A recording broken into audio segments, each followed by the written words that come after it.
Que faire si ma SCPI sous-performe ou si les rendements locatifs diminuent dans le secteur? Alors là, il me faudrait une précision sur la question, mais du coup, je vais la deviner. Si ta SCPI a baissé son prix de part, et que c'est ça que tu appelles sous-performé, regarde quand même quel est le niveau de liquidité associé. Il se trouve qu'il y a la plupart des SCPI qui ont baissé leur prix de part, l'ont baissé plusieurs fois. Donc c'est un peu l'histoire du couteau qui tombe. Personne n'a vraiment envie de l'attraper. Et la SCPI, c'est pas une action en bourse. Donc une action, quand elle baisse, l'actif sous-jacent, il change pas. Une SCPI, quand elle baisse son prix de part, s'il y a beaucoup d'investisseurs qui souhaitent sortir à ce moment-là, pour compenser les investisseurs sortants, elle est obligée de vendre du patrimoine. Donc de détruire, si tu veux, l'actif sous-jacent.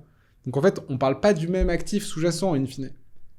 D'accord? Donc Ok, il y a une ouais. grosse différence entre Total a pris moins 10 et ma SCPI a pris moins 10.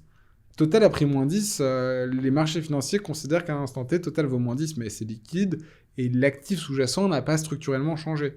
Une SCPI qui baisse son prix de part, c'est souvent accompagné de gros retraits massifs, et donc de cession d'actifs et de destruction de valeur.